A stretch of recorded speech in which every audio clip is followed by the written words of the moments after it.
நம் இதயங்களில் ஆழமாக ஊடுருவி படத்தை உயிர்ப்பிக்க உள்ள படைப்பாளி, படத்தின் இயக்குனர் மற்றும் தயாரிப்பாளர்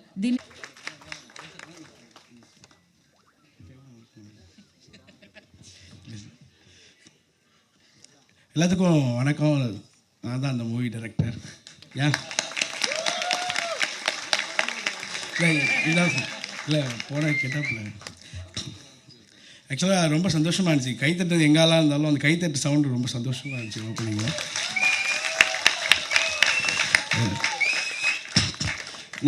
நான் மட்டும் கொஞ்சம் லென்த்தாக பேசிக்கணும், ஏன்னா நான் தான் பேசினேன் எல்லாத்தையும் பற்றி. அதனால் நீங்கள் எதுவும் தப்பாக நினச்சிக்காதீங்க. இப்போது ஃபஸ்ட்டு வந்து மீடியாவுக்கு நான் ஃபஸ்ட்டு தேங்க்ஸ் சொல்லிடுறேன். ஏன் அப்படின்னா 2023 நான் ஒரு படம் பண்ணேன், ராக்கதன்னு சொல்லிட்டு. படம் பாக்ஸ் ஆஃபீஸாக ஒன்றுமே இல்லை எனக்கு.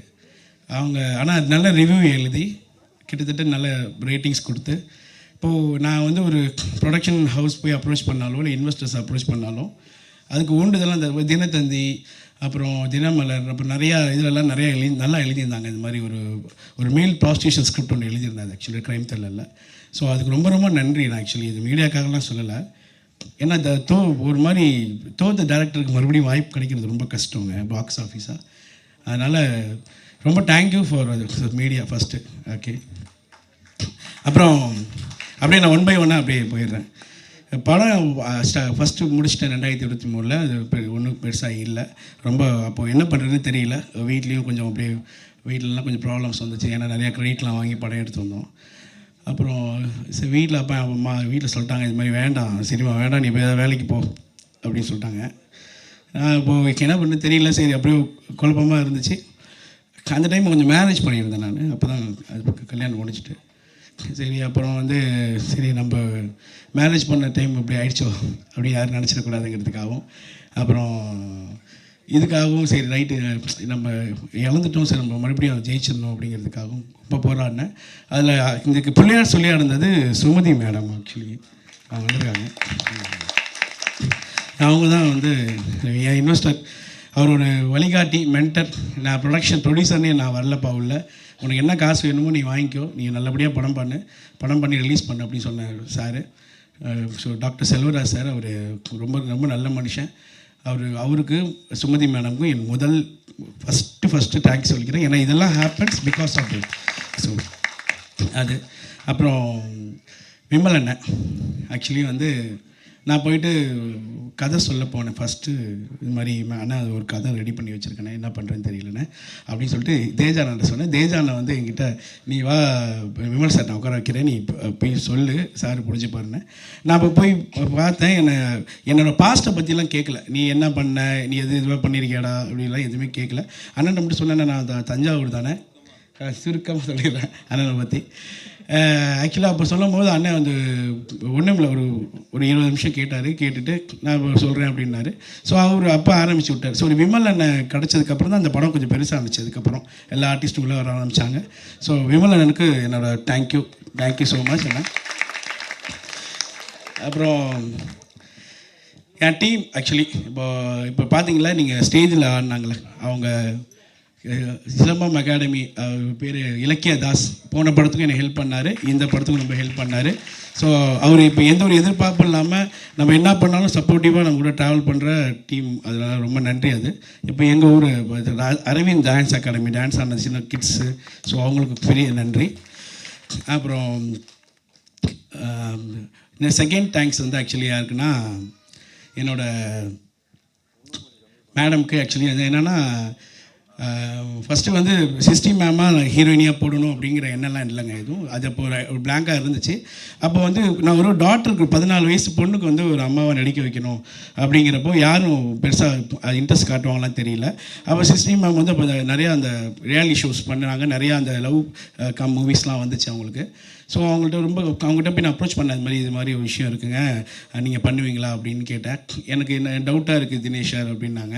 அப்புறம் அவங்ககிட்ட நரேட் பண்ணேன் ஃபோனில், இது மாதிரி ஒரு 25 மினிட்ஸ் நரேட் பண்ணதுக்கப்புறம் என்ன சொன்னாங்கன்னா, இல்லை எனக்கு ஒரு டைம் கொடுங்க அப்படின்னாங்க. அப்புறம் நான் என்ன பண்ணேன், என்னோடய ஏடிஸை வச்சு வரைஞ்சி அவங்களோட கேரக்டரை வந்து வரைஞ்சி இது மாதிரி தான் இருப்பீங்கன்னு. அப்போ லுக்கை பார்த்துட்டு படத்தில் எலிஃபெண்ட் இருக்குது, அப்புறம் ஒரு ஃபாரஸ்ட் ஸ்டோரி அப்படின்னோடனே உடனே எனக்கு அவங்களுக்கு பெட் அனிமல்ஸ் ரொம்ப பிடிக்கும். ஸோ அதனால் எனக்கு ஒயில்ட் அனிமல்னாலும் எலிஃபண்ட் எனக்கு ரொம்ப பிடிக்கும். நான் ஒத்துக்கிறேன்னு சொல்லிட்டு உடனே ஒத்துக்கிட்டாங்க. ஸோ அவங்களுக்கு தேங்க்யூ. அப்புறம் அல்ஃபர்ட் ஜோஸ் சார் போன படத்தில் வந்து எனக்கு வந்து ₹1 சம்பளம் வாங்கலை, எனக்காக சும்மா வந்து பண்ணி கொடுத்தாரு. இந்த படத்துலையும் நான் அவருக்கு பெருசாக ஒன்றுமே கொடுக்கவே இல்லை, அது கன்வின்ஸ் மட்டும் தான் வாங்கினார். அவராக ஸ்டேஜில் சொல்கிறதுக்கு முன்னாடி நானாக சொல்லிடணுங்கிறதுக்காக சொன்னேன். ஒரு நல்ல மனசு உள்ள மனுஷன் அவர் ஆக்சுவலி வந்து ஒரு நல்ல ஒரு இன்ஃப்ளூயன்ஸ். உங்களுக்கு தெரியும், நல்லா நிறையா மோட்டிவேஷனல் ஸ்பீச்லாம் பேசுவார். இந்த படத்துலையும் அதே மாதிரி ஒரு காலேஜ் ப்ரொஃபஸர் கேரக்டர் ஒன்று பண்ணியிருக்காரு. So thank you Alfred Jose sir. அப்புறம் என் தலைவன் ஜான் விஜய் அண்ணா. ஏன் நான் தலைவன் சொல்கிறேன் அப்படின்னா, நேற்றுக்கு நான் இன்டர்வியூவில் நான் சொல்லியிருந்தேன் அண்ணன்ட்ட, இது மாதிரி நான் கதை எழுதும் போதுனே எல்லா கதாபாத்திரமும் நான் ஃபிக்ஸ் பண்ணிலாம் எழுதலைனே, ஒரு கதை ஒன்று ஐடியா வந்துச்சு, அந்த ஐடியா வச்சு நம்ம கமர்ஷியல் எழுதலான்னு போனேனே. ஆனால் அந்த கேரக்டர் வந்து எனக்கு அந்த மௌனகுரு படம் ரொம்ப பிடிக்கும். ஆக்சுவலாக ஒரு பர்ஃபார்மன்ஸ் வைஸாக எங்களுக்கு பிடிக்கும். எங்கள் அம்மாவுக்கு ஆக்சுவலி ஜான் விஜய் பிடிக்கும். எங்கள் அம்மா இருக்காங்க, அவர் நல்லா நடிப்பார்ரா, சூப்பர் ஆர்டிஸ்டா அப்படிம்பாங்க. சரி, அதனால் எங்களுக்கு ரொம்ப பிடிக்கும் அவங்களுக்கு ஆக்சுவலி. ஸோ நான் வந்து அப்போ எழுதும் போதே அப்படி தான் எழுதினேன். என் டேட் கிடைக்குமாலாம் தெரியல, நான் வேணால் ட்ரை பண்ணி பார்க்குறேன்னாப்புல கேஸ்டிங் பண்ணேன் தேஜானா. அப்புறம் ட்ரை பண்ணால் அந்த டைமில் ஷூட்டில் இருந்தாப்புல, ரஞ்சித் அண்ணன் மூவியில் இருந்தாப்புல. சரி, இருந்தாலும் நான் பரவாயில்ல அந்த பேலெல்லாம் டைமில் கொடுத்து எனக்கு ஒரு சூப்பராக பண்ணியிருக்காப்புல. அப்படி இருக்கும் அவரோட கேரக்டர், தாறுமாறாக இருக்கும் அப்படி படத்தில். நீங்கள் ட்ரெய்லர் பார்த்துருப்பீங்க, அதில் இருக்கும். லாஸ்ட் அவங்க நான் பட் நாட் லீஸ்ட் அப்படி ஒரு ஜெய்ஜாண்டிக்கான ஒரு மனுஷன் கபீர் சிங் சார். அவர் வந்து ஆக்சுவலி வந்து ரொம்ப குட் ஹார்ட்டட் பர்சன். அவர் நீங்கள் படத்துலலாம் மார்கோ படத்துலலாம் கரியை வெட்டுற இது ஆளுங்களை வெட்டி சதையும் பீஸுமாகிற ஆர்டிஸ்ட் கிடையாது. ரொம்ப சாஃப்டாக, ரொம்ப வெஜிடேரியனாக, ரொம்ப கைண்டாக பேசக்கூடிய மனுஷன். ஸோ ஆக்சுவலி வந்து நான் ஆக்சுவலாக அவருக்கு வந்து நேரிலலாம் நான் மீட் பண்ணதில்லை, ஒரு விதத்தில் ஃபோனில் சொல்லுங்கன்னாரு. நான் இப்போ வந்து என்னமோ எனக்கு ஐடியா இல்லை bro, I don't have idea, sorry bro அப்படின்னு சொல்லிட்டாரு. நான் அப்புறம் இங்கிலீஷில் எனக்கு தெரிஞ்ச இங்கிலீஷை வச்சு ஒரு மாதிரி ஒரு 20 நிமிஷம் நல்லா எக்ஸ்பிளைன் பண்ணேன். சார் இது கேரக்டர் இப்படி இருக்குது அப்படி இருக்குது அப்படின்லாம் எக்ஸ்பிளைன் பண்ணேன். அப்படியே கேட்டுக்கிட்டே இருந்தார். என்ன நினச்சாதுன்னு தெரியல. So he said, I am also struggling last 10 years, Baba. So everyone have a pain. So because of you, not for script, because of you, I will do your movie. You told like that. So thank you so much for your appreciation and thank you so much for being here, sir. So அப்புறம் சுபாங்கி ஜா. ஏன் சுபாங்கி ஜா சொல்கிறேன்னா, சுபாங்கி ஜா actually வந்து ஒரு second lead மாதிரி இந்த college டூரில் அவங்க அந்த college பொசிஷனுக்கு அவங்க தான் ட்ராவல் பண்ணி ஃபுல்லாக பண்ணியிருக்காங்க. ஆக்சுவலி நல்லா பண்ணியிருக்காங்க இந்த பொண்ணு.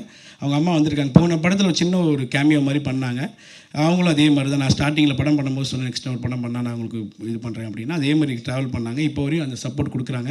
அப்போ போய் கொஞ்சம் கோவப்படுவாங்க, எனக்கு நீங்கள் அனௌன்ஸ் பண்ணுங்கள் நான் அப்படின்னு. அவங்க ஃப்யூச்சரில் நல்ல ஹீரோயினியாக வர்றதுக்கான பெரிய அவங்களுக்கு ஒரு டேலண்ட் இருக்குது, அதுக்கான எபிலிட்டி இருக்குது. ஸோ அவங்க வருவாங்க, நான் நம்புகிறேன். சரிங்களா? அவங்கள்ட்ட அதான் அவங்கள்ட்ட எவ்ரி செகண்ட்ஸ் சினிமா. அது நேற்று ஜான் நான் இன்ட்ரடியூஸ் பண்ணேன். ஒரு சின்ன ஃப்ரேம் போதும், ஒரு ஆர்டிஸ்ட்டாக பண்ண நீ 20 நிமிஷம் நடிச்சிருக்கேன், 5 நிமிஷம் நடிச்சிருக்கேன்னு சொன்னார். நல்ல பாயிண்ட் அது. ஆக்சுவலி அதே தான் நானும் அவங்கள்ட்ட சொன்னேன். எவ்வளோ போர்ஷன்ஸ் வரங்கிறது முக்கியம் இல்லை, என்னவோ நாங்கள் பண்ணியிருக்கோங்கிற மேட்டர் முக்கியம். ஸோ அவங்களுக்கு ஒரு நல்ல லைஃப் கிடைக்கும் நான் நம்புகிறேன். தேங்க்யூ. அப்புறம் அங்கே மகிமா குப்தான்னு நீங்கள் கூகுளில் போட்டிங்கன்னா தெரியாத ஆளே கிடையாது. இந்த உழுவ ஆப்பில் நிறையா மூவிஸ் இருக்கும், பாஜ்புரிஸில் நிறையா அவங்களுக்கு நல்ல ஒரு ஃபேமஸான ஆர்டிஸ்ட். இப்போ தான் தமிழில் ஃபஸ்ட்டு படம் பண்ணுறாங்க மகிமா Gupta. So welcome to Tamil cinema. அவங்க வந்து ஆக்சுவலி படம் ஃபுல்லாக டீத்தே காட்டல, முறைச்சிக்கிட்டே இருப்பாங்க. அவங்க ஆக்சுவலி வந்து ஹிந்தி, அவங்களுக்கு வந்து ஆக்சுவலி வந்து ஒன்று நாங்கள் ஹிந்தியில் எக்ஸ்பிளைன் பண்ணிடணும், இல்லைனா இங்கிலீஷில் எக்ஸ்பிளைன் பண்ணிடணும். ஸோ சில சீன்ஸ்லாம் வந்து என்ன பண்ணோன்னா தங்கிலீஷில் எழுதி அப்போ மறுபடியும் அதை ஹிந்தியில் கன்வெர்ட் பண்ணி அவங்கள்ட்ட சொல்லி, ஏன்னா பிகாஸ் மற்ற அப்போ சிஸ்டி ஆக்சுவலி வந்து நல்லா தமிழ் பேசுவாங்க, அதனால் அவங்க தமிழில் சொன்னால் அண்டர்ஸ்டாண்ட் பண்ணிப்பாங்க. ஏதாச்சும் நம்ம இங்கிலீஷில் சொல்லியிருந்தேன், தமிழில் பேசியா அப்படின்னு சொல்லிடுவாங்க அவங்க. ஸோ அவங்க ஒரு மாதிரி, ஆனால் அவங்களுக்கு தமிழ் தெரியாது. அப்போ என்ன பண்ணுவோன்னா நாங்கள் அந்த ஆக்ஷன்ஸை எழுதி அதை கன்வெர்ட் பண்ணி இதான் மீனிங்கு, இதான் டயலாக்னு சொல்லுவோம். அதெல்லாம் மீறி ஸ்ட்ரகிள் ஆகும்போது ஷூட்டிங்கில் அப்போ ஹெல்ப் பண்ணிடுவாங்க. ஏன்னா அவங்க கொஞ்சம் ஹிந்தியில் கொஞ்சம் பேசி ஹெல்ப் பண்ணுவாங்க சிஸ்டி. இவங்க ஜான் அண்ணன் வந்து இங்கிலீஷில் பேசி ஹெல்ப் பண்ணுவோம். ஸோ எங்கள் டீம் குரூவாகவே சும்மா ஜாலியாக இருக்கும் அப்படியே அந்த ஸ்கிரிப்ட் பார்க்கும்போது. எனக்கு ஆக்சுவலி வந்து என்னன்னா, அவ்வளோ ஆர்டிஸ்ட்லாம் வந்து டவுன் டு எர்த் வந்து இறங்கி ஒரு டேரக்டருக்காக இந்த டீம் எல்லாம் யங் டீமாக இருக்காங்க, வளரட்டும் அப்படின்னு நினைக்கிற ஆர்டிஸ்ட் எத்தனை பேர் இருக்காங்க தெரியல. பட் இங்கே இருக்கவங்களாம் ரொம்ப ரொம்ப குட் ஹார்ட்டட் பர்சன்ஸ். என் படத்தில் அவங்களாம் கிடச்சது வந்து ஒரு பெரிய, நான் வந்து சந்தோஷமாக அது நான் நினைக்கிறேன். So thank you.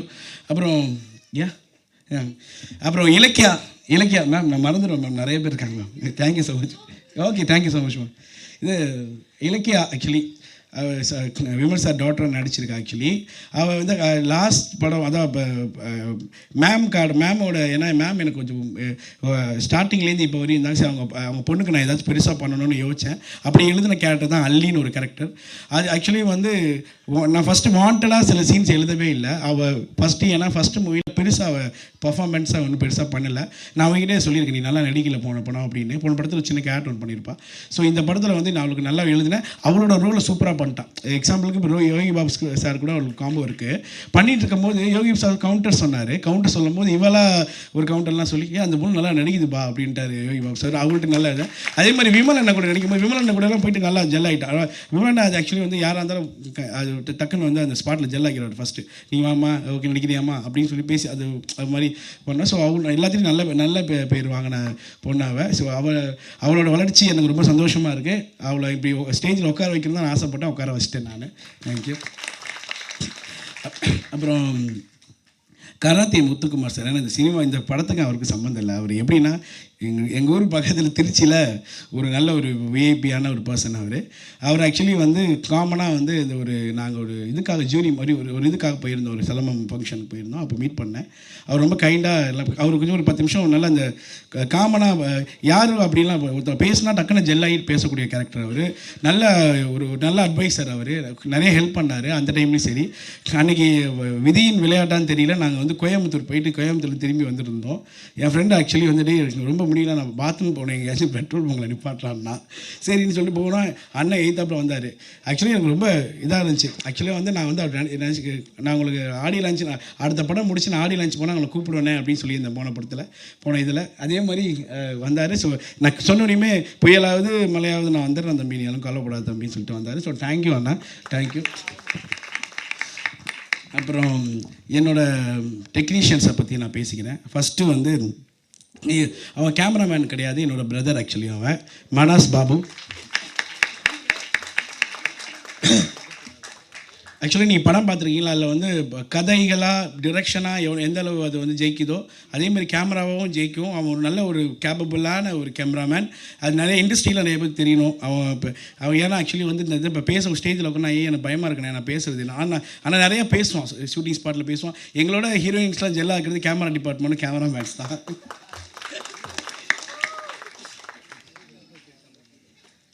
அதனால் அவனுக்கு ரொம்ப நன்றி. ஆக்சுவலி ரொம்ப லாங் டைம் என் கூட ட்ராவல் பண்ணியிருக்கான். 7 இயர்ஸாக என் கூட இருக்கான் அவன். நாங்கள்லாம் ஒரே டீமாக தான் இருக்கோம், ஒன்றா தான் இது பண்ணோம். So thank you so much. And Uday Prakash, இந்த இசையின் நாயகன். இந்த படத்தை விட இந்த சாங் பார்த்தீங்கன்னா உங்களுக்கு பிடிச்சிருந்துச்சிங்களா? அவர் பர்ஃபார்மன்ஸ் பிடிச்சிருந்துச்சா?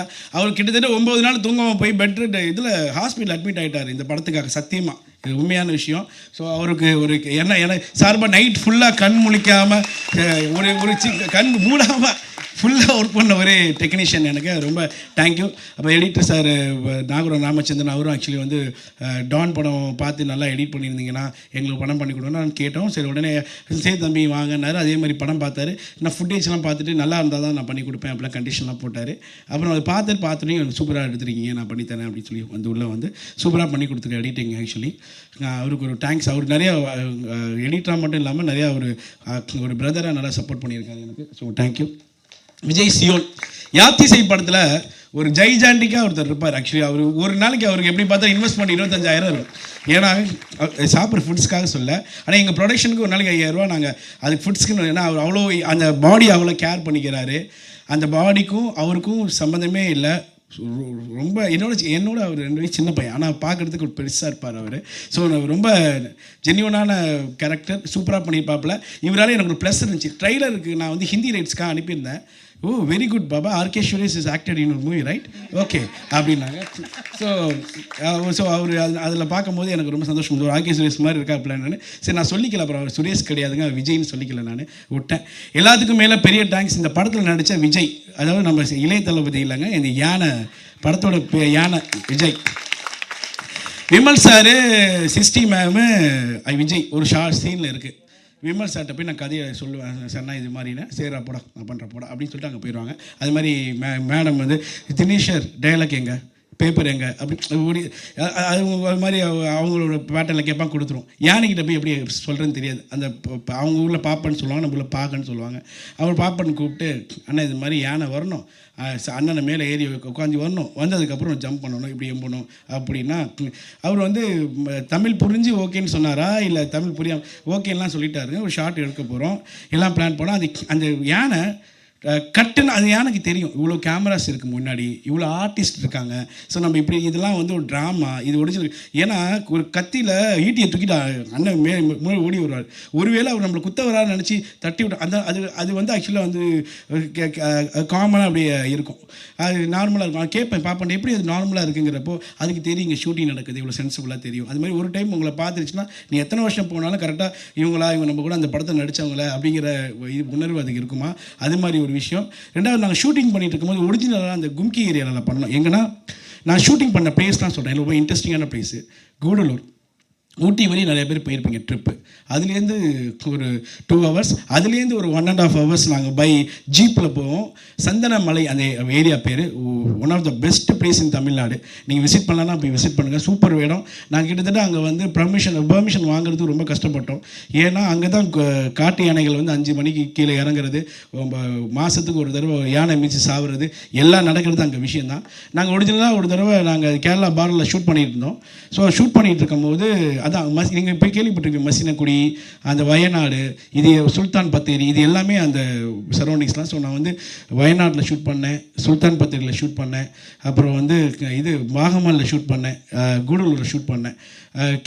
கர்நாடகா பார்டர் எல்லமலைன்னு ஒரு இடம் இருக்குது, அங்கிட்டு கர்நாடகா இருக்கும், இங்கிட்டு தமிழ்நாடாக இருக்கும், இடையில ஒரு பள்ளத்தாக்கு இருக்கும், அங்கிட்ட ஒரு மலை, அந்த மலை வந்து கர்நாடகா, இந்த மலை. ஸோ அதிலலாம் நாங்கள் இறங்கி நிறையா ட்ரெக்கிங் பண்ணி சூப்பராக ஷூட் பண்ணோம். அது எங்களுக்கு ஒரு பெரிய ஒரு அனுபவமாக இருந்துச்சு. அது ரொம்ப எப்படின்னா ரொம்ப தேங்க்ஃபுல்லாக இருந்துச்சுங்க. அது எனக்கு அதுதான் சொல்லலாம், அது விஷுவலாகவும் நல்லா ஒர்க் அவுட் ஆகிருக்குன்னு நான் நம்புகிறேன் ஆக்சுவலி. ஸோ இதெல்லாம் வந்து எனக்கு மிகப்பெரிய லைஃப் லெசன்ஸு.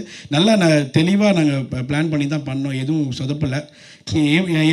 இதெல்லாம் மீறி ஒரு விஷயம் என்னென்னா, என்னோடய டீம்ஸு அவங்களுக்கு தேங்க்ஸ். நான் எவ்வளோ சண்டை போட்டாலும் திட்டினாலும் இப்போ எதாவது ஃபங்க்ஷனாக அது வந்தாலும் அவங்க அடிக்கடி எனக்கு வந்து சப்போர்ட் பண்ணுறது. இப்போ நிறைய பேர் நம்ம சண்டையெல்லாம் போட்டேன் ஷூட்டிங் ஸ்பாட்டில். இப்போ ஒரு இந்த பொண்ணெலாம் வந்து பார்த்துச்சு, இப்போ என்னை பார்த்து ஹாய் சார்னு சொல்லிட்டு எனக்கு சந்தோஷமாக இருந்துச்சு. பரவாயில்ல, எதிராக ஒரு டீமாக சேர்ந்துக்கிறாங்க.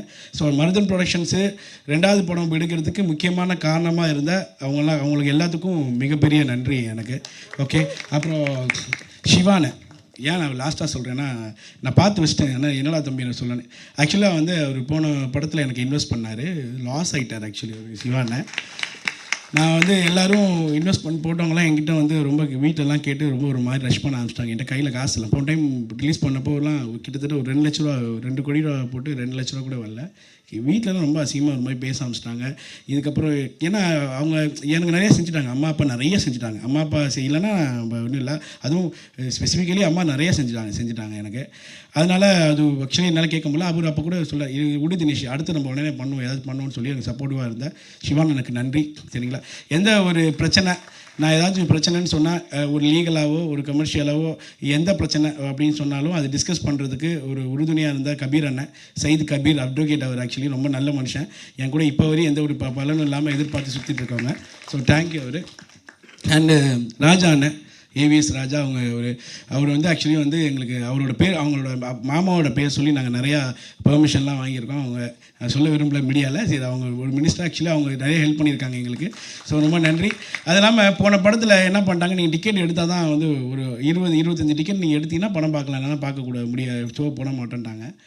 டிக்கெட்டு எங்களுக்கு ஆசை என்னென்னா படத்தை தேட்டரில் பார்க்க வைக்கிறோம்னா. அப்போ நாங்கள் போனோம். இப்போ இவரும் என் ஃப்ரெண்டு ஒருத்தர் முருகானந்தம்னு ஒருத்தர் இருந்தாப்புல, துபாயிலேருந்து என் கூட படித்தது.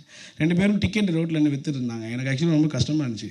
ப்ளீஸ் இந்த படம் போய் பாருங்கள். மாவீரன் அப்போ வந்து 3rd வீக்கோ 4th வீக்கோ ஓடிடுச்சு. இந்த படத்துக்கு போய் பாருங்கள், நல்லாயிருக்கும்லாம் சொல்லி விற்றாங்க. ஸோ அதுக்கெலாம் நான் ரொம்ப நன்றி கடன் பட்டிருக்கேன். ரொம்ப தேங்க்யூண்ணா. தேங்க்யூ ஸோ மச்ண்ணா. இப்போ வேல்முருகன் அண்ணன் எல்லாத்துக்கும் நல்லது கெட்டது எல்லாமே எனக்கு நிறையா செஞ்சுருக்காப்புல. அவர் ஆக்சுவலி என் கூட எப்பயுமே ட்ராவல் பண்ணுறாப்புல. ஸோ அதுக்காக ரொம்ப நன்றி. அப்புறம் என் கூட ஒரு 8 வருஷமாக இருக்கிற ரமேஷ் அண்ணன், அவர் வந்து மேனேஜர். ஆக்சுவலி அவர் கொஞ்சம் மீஸ் வச்சிருப்பார், படத்துலையும் நடிச்சிருக்காப்புல. ரொம்ப நன்றி. கொஞ்சம் மேலே கொஞ்சங்களா, நீங்கள் மேலே வாங்கண்ணா. நீங்கள் ஆக்சுவலாக அவர் வந்து என் கூட எவ்வளோ கஷ்டம் வந்தாலும் நம்ம கூட இருந்து ட்ராவல் பண்ணார். நிறையா இடையில எங்களுக்குள்ள சண்டையெல்லாம் வந்திருக்கோம். அவங்க எனக்காக பண்ணார். Very good. ரஜினிகாந்த் ரசிகர் அவர், நல்லா பார்த்தீங்க. தேங்க்யூ. அப்புறம் வந்து எங்கள் கர்ண மாமா, ரொம்ப நன்றி மாமா. அப்பா கூட எங்கள் அப்பாவோட ஃப்ரெண்டு, எங்களோட வெல்விஷர், எங்கள் ஊர் நாட்டாமா. அவர் படத்தில் விமல் சாரோட சித்தப்பாவாக பண்ணியிருக்காப்புல. அவர் வந்து ஆக்சுவலி எங்கள் ஒரிஜினலாக எங்கள் ஊரில் பெரிய கை அவர். ரொம்ப நன்றி மாமா. ஆக்சுவலாக எல்லாத்துக்கும் ரொம்ப தேங்க்யூ. அப்புறம் இது இல்லாமல் எங்கள் ரேகா மேம் பற்றி நான் ஒரே ஒரு வார்த்தை சொல்லிக்கிறேன். ரொம்ப ப்ரொஃபஷ்னலாக பிஆர் அவங்க. கரெக்டாக நீ எதுவுமே பண்ண வேணாம், நீங்கள் 7 இருந்தால் மட்டும் போதும், நான் எல்லாத்தையும் நான் ஆர்கனைஸ் பண்ணுறேன், 7 இருங்கம்பாங்க. நீங்கள் யாரும் இது மாதிரி சொன்னதில்லை. ப்ரெஷராக ஏங்க ப்ரெஷர் ஆகிக்கிட்டே இருக்கீங்க, செத்து போயிருவீங்க, நீங்கள் அமைதியாக இருங்க அப்படி இப்படி சொல்லி ரொம்ப காம் டவுன் பண்ண கேரக்டர் அது. ஸோ ரொம்ப நன்றி. அப்புறம் லைட் யூனில் ஒர்க் பண்ணுற ஸ்ரீனா செகண்ட் யூனிட் கேமராமேன். அவனும் ஃபியூச்சர் கேமராமேனாக வருவான். தேங்க்யூ தம்பி. அவன் நல்லா ஒர்க் பண்ணி கொடுத்தான். மனாஸ் ஒர்க் பண்ணி கொடுத்தான். ரொம்ப தேங்க்யூ ஸோ மச். அப்புறம் இப்போ வந்து சும்மா எல்லாத்தையும் பற்றி சொல்கிறேன். என்னை பற்றி நான் ஒரு விஷயம் மட்டும் சொல்கிறேன் ப்ளீஸ். இதோட முடிச்சுக்கிறேன். அதாவது இது நான் வந்து பிஇ கம்ப்யூட்டர் சயின்ஸ் இன்ஜினியரிங் முடிச்சிருக்கேன், எம்பிஏ முடிச்சிருக்கேன். நான் அது இல்லாமல் ஃபிலிம் இன்ஸ்டியூட்டில் ஃபிலிம் படிச்சிருக்கேன். இவ்வளோ படித்து எனக்கு வந்து பெருசாக ஒன்றும் வேலை கிடைக்கல. அப்போது ரொம்ப இங்கே வந்து சென்னையில் வந்தப்போ ஒரு 6,000 7,000 வேலை கிடச்சப்போ என்ன பண்ணுறதுலாம் தெரியல. அப்புறம் சடனாக வீட்டில் ஒரு சின்ன ஒரு மிஸ் அண்டர்ஸ்டாண்டிங் சண்டை. சடனாக துபாய் போயிட்டாங்க. துபாய் ஏன்னா யார் மூலியமாக எங்கள் சித்தப்பா வந்திருக்காரு. ஆக்சுவலி இருக்கிறனால எனக்கு ரிமைண்ட் வந்துச்சு. இப்போது க்ளோரிதாஸ் அந்தோனி அவர் பேர். அவர் ஆக்சுவலி வந்து எனக்கு துபாயில் விசிட் விசா எடுத்து வேலைக்கு வாழ தம்பி எங்கிட்ட தேடுறான்னாரு. ஒரு 3 மாதம் விசா போட்டு கொடுத்தாருங்க. 3 மாதம் நாயமாக அலைஞ்சாங்க. ஒரு வேலை கிடைக்கல அங்கே. மேம் நான் இன்ஜினியரிங் முடிச்சிருக்கேன் அப்படி இப்படின்னு நான் போனேன். எனக்கு என்னென்னமோலாம் பேசி பார்த்தோம். கிட்டத்தட்ட அந்த அல்நதா மெட்ரோ ஸ்டேஷன்லேருந்து அங்கே உள்ள துபாயில் உள்ள பர்துபாய் வரையும் நான் அலையாத இடமே கிடையாது துபாயில். ஒரு கட்டத்தில் என்ன ஆயிடுச்சுன்னா, வேலை கிடைக்காதுங்கிற பட்சத்தில் அங்கே எமிரேட்ஸ் ஜென்ரல் பெட்ரோலியம்னு ஒரு கம்பெனி இருக்குது, எம்பராத்துன்னு சொல்லிட்டு. வீட்டுக்கு செலவு பண்ணுற மாதிரி 2 லட்ச ரூபா வீட்டுக்கு வந்தால் திட்டுவாங்களே. இப்போ என்ன பண்ணுறது தெரியல. அப்புறம் என்ன பண்ணேன், சரி கேரளாவில் போய் அந்த விசாவை மட்டும் மாற்றிட்டு வந்துருங்கன்னு சொன்னாங்க. நாங்கள் கேரளா போனேன், போய் அட்டன் பண்ணிவிட்டு வந்தேன். பெட்ரோல் பம்பில் எனக்கு சூப்பர்வைசர் மேனேஜர் எல்லாம் கொடுக்கல, பெட்ரோல் பம்பில் பெட்ரோல் போடுற வேலை கொடுத்தாங்க. நான் வந்து டிகிரி இல்லாமல் +2 மட்டும் காட்டி அந்த வேலையில் ஜாயின் பண்ணேங்க. அப்போது எனக்கு ஒரு மாதிரி இருந்துச்சு. அப்போது என் கூட ஜாயின் பண்ணவர் தான் அங்கே வந்து தினேஷ், நம்ம ஏரியாவுக்கு 10 பேர் இருப்பாங்க. அங்கே இன்னொரு தினேஷ் வேல்முருகன் என் ஃப்ரெண்டு ஒருத்தர் ஜாயின் பண்ணாப்புல. அங்கே நண்பர் வாங்க சும்மா வாங்க நண்பா. ஏன்னா ஆக்சுவலி வந்து அப்போலேருந்து என் கூட ஜாயின் பண்ண பையன். எங்களுக்கு ஒரு ஃப்ளாஷ்பேக் ஸ்டோரி இருக்குது, அப்படியே நான் சொல்லிடுறேன். ஆக்சுவலி வேலைக்கு போயிட்டோம், பெட்ரோல் பம்ப் வேலை. அம்மாட்டெலாம் சொல்லலை நான். அப்பா வந்து எங்கள் அப்பா எங்கள் ஹெட்மாஸ்டர் ஆக்சுவலி வாத்தியார். அதனால் எங்கள் அப்பாட்ட நான் சொல்லலை, எதுவுமே சொல்லலை. போய் வேலை பார்க்க உள்ளே போகும்போது திடீர்னா ட்ரைனிங் கொடுப்பாங்க. எப்படி வந்து கஸ்டமர் அட்டன் பண்ணணும், எப்படி இது பண்ணணும் அப்படின்லாம் ட்ரைனிங்லாம் கொடுப்பாங்க. நாங்கள் எல்லாம் ட்ரைனிங்லாம் முடிச்சு வேலைக்கு போகிறோம். சரி கையில் ஒரு பவுச் கொடுத்து இது பண்ணாங்க. ஒரு நாளைக்கு குறைஞ்ச 25,000 பேர் 30,000 பேர் கஸ்டமர் அட்டன் பண்ணுவோம், பெட்ரோல் போகும். இதே கையால் நான் 25,000 பேருக்கு பெட்ரோல் போட்டிருக்கேன். அவங்க கண்ணாடியை தொடச்சிருக்கேன். எல்லாத்தையும் மீறி ஃபஸ்ட்டு ட்ரைனிங் போனப்போ திடீர்னு வந்து க்ளீன் த வாஷ்ரூம் அப்படின்ட்டாங்க. எனக்கு வாஷ்ரூம்னா நான் ஆக்சுவலாக அந்த உள்ளே போனால் அப்படியே க்ளீன் பண்ணிட்டு வந்தோம். நான் ஃபஸ்ட்டு 2-3 நாள் இவன்ட்ட வந்து நான் கேட்பேன் ரூப்பில், என்ன மட்டும் தான் சொல்லியிருக்காங்க போல் அப்படின்னு சொல்லிட்டு அவங்ககிட்ட கேட்பேன், என்னையும் தான் அப்போ பண்ண சொன்னாங்க அப்படின்னு சொல்லுவான். ஸோ நான் இப்போ கஷ்டப்பட்டேன். அப்போ நாங்கள் உள்ள பேசிப்போம், உனக்கு என்னடா ஆசை, நான் டேரக்டர் ஆகிடும்டா அப்படின்னு. டேரக்டர் ஆகிடும்னா அப்போ வந்து நிறையா படம். அப்போ கலவாணிலாம் ரிலீஸ். ஆக்சுவலி அங்கே கலவாணி ரிலீஸு நாங்கள் துபாயில் இது பண்ணோம்ல. அப்போலாம் விஜய் சேதுபதி அண்ணன் எல்லாம் வந்துட்டு இருக்கு தெரியுமா. அப்போ இப்போ விமலண்ணன் பீக். ஆக்சுவலி விமலண்ணன் வந்து நல்லா பீக்காக இருந்தா. அப்போ இப்போ அண்ணனோட லெவல் அப்போலேருந்து இப்போலேருந்து ஒரே லெவலில் தான் இருக்கும். நீங்கள் பார்த்தீங்கன்னா அண்ணன் வந்து கரெக்டாக அப்படியே அது ஸ்டாண்டர்டாக இன்னை வரையும் அது சினிமாவில் இருக்கிறதுக்கு அவரோட யதார்த்தமும் அவரோட விஷயம் தான் காரணம். அவர் புகழ்றதுக்காக சொல்ல எங்களுக்கு அப்போ நாங்கள் டிஸ்கஸ் பண்ணிப்போம். அண்ணன் யதார்த்தமாக நடிக்கிறாரு, நம்ம ஊர் ஸ்கிரிப்ட் தஞ்சாவூர் அதே மாதிரி ஒரு கதை எழுதணும்லாம் சொல்லிட்டு இருப்பேன். இவன் இங்கே வந்து வேலை பார்த்து என்னடா பண்ண போகிறோம், நம்ம ஏதாவது பண்ணுவோம்னு சொல்லி நான் என்ன பண்ணுவோம், பெட்ரோல் பம்பில் சம்பாதிக்கிறது போக சில காசுலாம் சும்மா சேர்த்து வைப்போம். அங்கேயே துபாயில் போயிட்டு ஹத்தான்னு சொல்லிட்டு ஒரு இடம் இருக்குது, அங்கே போய் ஷார்ட் ஃபிலிம் பண்ணுவோம். அங்கே மொதல் கேமரா சுஜி தேவன் ஒருத்தவர் தான் எனக்கு ஃப்ரீயாக கேமராலாம் கொடுத்து நீ ஒரு ஷார்ட் ஃபிலிம் பண்ணுற அப்படி இப்படின்னு சொல்லி ஹெல்ப் பண்ணவர். அப்படி பண்ணிகிட்டு இருக்கும்போது ஒரு கட்டத்தில் இதான் வாழ்க்கையாச்சு, அப்படியே போயிருமா அப்படின்னு யோசித்தோம். நீங்கள் நம்புறீங்களான்னு தெரியல, 3.25 லட்சம் பேர் வேலை பார்க்குறான் அந்த எமிரேட்ஸ் கம்பெனியில். அதில் 5 லெவல் இருக்குது. இப்போ நான் வேலையை விட்டு வரும்போது நான் 4வது லெவல் போனோம், நானும் இவனும். ஆக்சுவலி நான் வந்து ஸ்டார் ஆஃப் த இயர் வாங்கின ஒரே ஒரு தமிழன் நான் மட்டும்தாங்க. ஸ்டார் ஆஃப் த இயர் வெறும் 18 வருஷம் 20 வருஷம் வேலை பார்த்த எவனும் வாங்கினது கிடையாது. ஸ்டார் ஆஃப் த இயர்னா பெஸ்ட் எம்ப்ளாயி அவார்டு. எதுக்காக அவங்களுக்கு கொடுத்தாங்கன்னா பெட்ரோல் போட்டதுக்காக கொடுக்கல. பெட்ரோல் பம்பில் பெர்ஃப்யூம்ஸ் இருக்கும், பெட்ரோல் பம்பில் அந்த இது இருக்கும், எல்லாத்தையும் நான் விற்கணும்.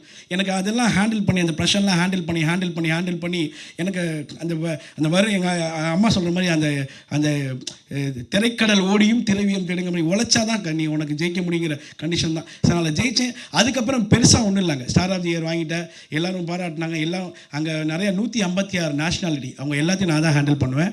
அப்போ இவனும் ஆக்சுவலாக அங்கே ஒரு நல்ல பொசிஷனில் போனால், நாங்கள் எல்லாத்தையும் மீறி சினிமாவில் வந்து ஜெயிக்கணும்னு அவ்வளோ இவனோட இன்வெஸ்ட் பண்ணிட்டு எனக்கு துபாயில் எனக்காக நிறைய ஹெல்ப் பண்ண பசங்க எல்லாம் என்னை நம்பி இப்பவும் காசை போட்டுட்டு போயிட்டு போதில் அடுத்த படம் பார்த்துக்கலாம்டா, ஆனால் ஜெயிக்காமல் மட்டும் விட்டுறாதா அப்படின்னு சொல்லுவாங்க. நல்லா எடுத்துருக்கோங்க, சூப்பராக எடுத்துருக்கோம் படம். நீங்கள் பாருங்கள், டிசம்பர் 12ஆம் படம் ரிலீஸ் ஆகுது. நான் வந்து ஜெயிச்சுட்டு தோத்தாலும் அடுத்து நான் படம் எடுப்பேங்க, ஏன்னா எனக்கு படம் எடுக்க பிடிக்கும். சரிங்களா, நான் தோத்தாலும் படம் எடுப்பேன், இந்த இது போனாலும் நான் படம் எடுப்பேன், அதெல்லாம் இல்லை. ஆனால் நான் படம் எடுப்பேங்க. ஏன்னா அந்த எல்லையத்தை எங்கள் அம்மா அடிக்கடி சொல்லுவாங்க, நீ வந்து ஃபிலிம்ஃபேர் அவார்டு வாங்கி நேஷ்னல் அவார்டு வாங்கி நீ என்ன பண்ண போகிறேன். உண்மையில நான் ஒன்றும் பண்ண போகிறதில்லைங்க. எனக்கு ஆக்சுவலி அது மாதிரி என்னை நம்பி காசு போட்டவங்களுக்கு அந்த காசை நான் எடுத்து கொடுக்கணும், அப்போ தான் எனக்கு ப்ரொடக்ஷன் கிடைக்கும். என்னை நம்பி காசு போட்ட ஆளுங்களுக்கு காசு வரணுங்களுக்காக உங்கள்கிட்ட கெஞ்சினா நல்லபடியாக படத்தை எப்படியாச்சும் ப்ரொமோட் பண்ணி ஓட வைங்க. எங்களை மாதிரி என்ன மாதிரி நிறைய யங் ஜென்ரேஷன்ஸ் இருக்காங்க, சப்போர்ட் பண்ணுங்கள். நான் ரொம்ப உழைச்சிருக்கோம். என் பொண்ணுக்கும் இந்த படத்துக்கு ஒரே வயசுங்க. என் பொண்ணு இந்த பூஜை போடும்போது என் பொண்ணு என் ஒய்ஃப் மாதமாக இருந்தாங்க. அருணராகவி அவங்க பேர். ரொம்ப சப்போர்ட்டிவாக இருந்தால் அவளுக்கான டைமே ஸ்பெண்ட் பண்ணல. கல்யாணம் ஆகி இது வரையும் அவங்ககிட்ட ஒன்றா ஒரு மாதம் கூட அவங்ககிட்ட ஸ்பெண்ட் பண்ணல. So thank you Arunaragavi. உங்கள் அம்மாவை மட்டும் தான் சொல்லுவீங்க, என்ன சொல்ல மாட்டீங்கன்னு சொன்னேன், அதுக்காக சொல்லலை, உண்மையாகவே நான் சொல்கிறேன். ரொம்ப ஹெல்ப் பண்ணியிருக்காங்க எனக்கு.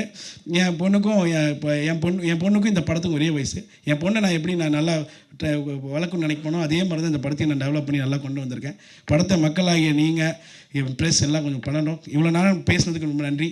டீட்டெயிலாக ரேகா மேம் என்கிட்ட என்கிட்ட சொன்னாங்க, அது இப்போ நான் வைரல் ஆக்குறேன், நீங்கள் ஏதாச்சும் அழுதுருங்க சார். இல்லை நீங்கள் அழுதுகிட்டீங்கன்னா அது வந்து என்ன பண்ணுவாங்கன்னா ஷார்ட்ஸ் போட்டு அது பெருசாக்கிடுவாங்க, ஒன்று ஈஸியாக இருக்கும் உங்களுக்கு. நாங்கள் இல்லை மேம் அழுகெல்லாம் வராது மேம் அப்படி. எனக்குமே அழுக வராதுங்க, நான் அழுததே கிடையாது. எங்கள் வீட்டில் அழுகே வராது எனக்கு, நான் பண்ணேன். ஸோ அதனால் என்ன பண்ணுறதுன்னு தெரியல. அதனால இந்த சரி இப்போ தோணுச்சு எனக்கு, சரி இதை சொல்லுவோம் அப்படின்னு சொல்லிட்டு. எந்த வேலை பார்த்தாலும் அந்த வேலைக்கு உண்மையாக இருந்தால் யார் எது சொன்னாலும் கேரே பண்ணாதீங்க. நான் உண்மையாக சொல்கிறேன். நான் வந்து என் ப்ரொடக்ஷனில் நான் தான் வந்து ஆர்டிஸ்ட் ரூம் புக் பண்ணி கொடுத்தேன், நான் தான் வந்து இது பண்ணேன். எங்கள் அம்மா சாப்பாடு பரிமாறினாங்க, எல்லாமே நாங்கள் பண்ணோம். எங்கள் வீட்டில் எங்கள் அம்மாலாம் 7 அக்கா தங்கச்சியோட பிறந்தாங்க. அவங்களாம் சொல்லுவாங்க என்கிட்ட, நான் கஷ்டப்பட்டேன் தான். இப்போ கூட எங்கள் அம்மாட்ட வாமா நல்ல ஹோட்டல் கூப்பிட்டு போனால், இல்லைடா இங்கே பக்கத்தில் தள்ளுவண்டி கிடையாது பாரு, நல்லா இருக்கணும், டேஸ்ட்டாக இருக்கணும் ஆமாங்க. ஆக்சுவலாக அப்படி தான் இந்த வறுமையில் தான் வளர்த்தாங்க, நாங்கள் அப்படி தான் பண்ணோம். ஆனால் அதுக்கிட்ட எங்கள் அப்பாவும் அது மாதிரி போட்டு நான் பெருசாக அவங்களாம் சம்பாதிச்சல. அவர் ஆக்சுவலி வந்து நிறையா என்னால் மட்டும் இல்லை, அவரோட நிறையா இதனால பிஸ்னஸ் கிளாஸ்னால நிறையா வந்து கிரெடிட் ஆகிட்டார். அவருக்கு எதுவும் ஹெல்ப் பண்ண முடியல. இந்த படம் ஜெயிச்சா தான் ஹெல்ப் பண்ண முடியுங்கிறது இல்லை. நான் அதுக்கும் ஒரு ஐடியா பண்ணிகிட்ருக்கேன். ஏன்னா படத்தை வச்சு சம்பாதிக்கணும்னு நான் வரல, ஆனால் நான் படம் பண்ணிகிட்டே இருப்பேங்க. நான் என் உயிர் எவ்வளோ நாள் இருக்கோ அது வரையும் நான் படம் பண்ணிகிட்டே இருப்பேன், படத்தை கொண்டு வருவேன் நான். Thank you so much for your wonderful opportunity. எல்லாத்துக்கும் நன்றி. Thank you so much Kabir sir, because of you support. அவர் ஆக்சுவலி வந்து ஃபஸ்ட்டு ஆடியோ லான்ச் தமிழில் அவர் இப்போ தான் வராரு, எனக்காக வந்தார். Thank you so much sir. Okay thank you. யாரையாவது விட்டு கொடுத்து பேசினா எல்லாம் மன்னிச்சிருங்க. Okay thank you so much sir. Thank you. நம்ம நானும் பேசுவேன் அப்படின்னு மூச்சு விடாமல் தம் கட்டி ஊர் நாட்டாமையில் ஆரம்பித்து மகள் மனைவி துபாய் வரைக்கும் போயிட்டு வந்துட்டார். ஸோ அவ்வளோது அடக்கி வச்சுருந்து இந்த மேடை அவருக்காண்டி இந்த மேடையை அழகாக பயன்படுத்திட்டார். தேங்க்யூ தினேஷ்.